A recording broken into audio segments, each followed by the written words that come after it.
राजा दशरथ की तीसरी पत्नी कैकई भगवान राम को अपने बेटे भरत से भी ज़्यादा प्रेम करती थी। उन्हें राम से बहुत आशाएं थी। जब कैकई ने भगवान राम से 14 वर्षों का वनवास मांगा था, तब सबसे ज़्यादा भरत हैरान हुए थे, क्योंकि वे जानते थे कि माता राम से कितना प्रेम करती है। लेकिन आपको जानकर हैरानी होगी कि देवताओं ने कैकई से यह काम करवाया था। इसके पीछे एक रोचक कथा है। विवाह से पहले कैकई महर्षि दुर्वासा की सेवा किया करती थी। कैकई की सेवा से प्रसन्न होकर महर्षि दुर्वासा ने कैकई का एक हाथ वज्र का बना दिया और आशीर्वाद दिया कि भविष्य में भगवान तुम्हारी गोद में खेलेंगे। समय का पहिया चलता रहा और कैकई का विवाह राजा दशरथ से हो गया। एक समय स्वर्ग में देवासुर संग्राम आरंभ हो गया। देवराज इंद्र ने राजा दशरथ को सहायता के लिए बुलाया। रानी कैकई भी महाराज की रक्षा के लिए सारथी बनकर देवासुर संग्राम में पहुंच गई। युद्ध के दौरान दशरथ जी के रथ के पहिए से कील निकल गया और रथ लड़खड़ाने लगा। ऐसे में कैकई ने कील की जगह अपनी उंगली लगा दी और महाराज की जान बचा ली।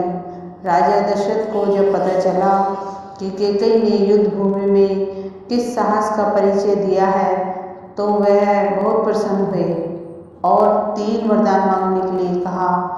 कैकई ने उस समय प्रेमवश यह कह दिया कि इसकी जरूरत नहीं है, अगर कभी जरूरत होगी तो मांग लूंगी। कैकई ने राजा दशरथ को इसी वरदान के जाल में फांस लिया और राम के लिए 14 वर्ष का वनवास मांग लिया। लेकिन 14 वर्ष के लिए वनवास क्यों मांगा, इसके पीछे कई राज हैं। कैकई ने 14 वर्ष का वनवास मांगकर यह समझाया कि अगर व्यक्ति युवावस्था में 14 यानी 5 ज्ञानेंद्रियां कान, नाक, आँख, जीभ, त्वचा, 5 कर्मेंद्रियां वाक, पाणी, पाद, वायु, उपस्थ तथा मन, बुद्धि, चित्त और अहंकार को वनवास में रखेगा, तभी अपने अंदर के घमंड और रावण को मार पाएगा। दूसरी बात यह थी कि रावण की आयु में केवल 14 वर्ष ही शेष थे। प्रश्न उठता है कि यह बात कैकई कैसे जानती थी। यह घटना घट तो रही थी अयोध्या में, लेकिन योजना देवलोक की थी। कोप भवन में कोप नाग का नाटक हुआ था। कैकई को राम पर भरोसा था, लेकिन दशरथ को नहीं था। इसलिए उन्होंने पुत्र मोह में अपने प्राण गंवा दिए और कैकई हर जगह बदनाम हो गई।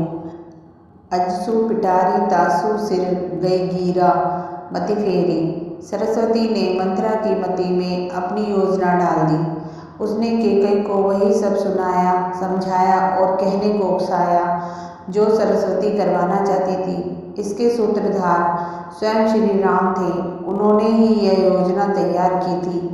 माता कैकई अर्थात जानती हैं, जो नारी युद्ध भूमि में दशरथ के प्राण बचाने के लिए अपना हाथ रथ के धुरे में लगा सकती है, रथ संचालन की कला में दक्ष है, वह राजनीतिक परिस्थितियों से अनजान कैसे रह सकती है। कैकई चाहती थी कि मेरे राम का पावन यश 14 भुवनों में फैल जाए, और यह बिना तप और बिना रावण वध के संभव नहीं था। कैकई जानती थी कि अगर राम अयोध्या के राजा बन जाते तो रावण का वध नहीं कर पाते। इसके लिए वन में तप जरूरी थी। कैकई चाहती थी कि राम केवल अयोध्या के ही सम्राट बनकर ना रह जाएं, वह विश्व के समस्त प्राणियों के हृदयों के सम्राट भी बने।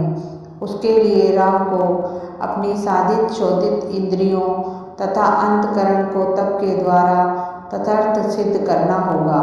देवलोक में बनाई गई इस योजना का केंद्र राक्षस का वध था।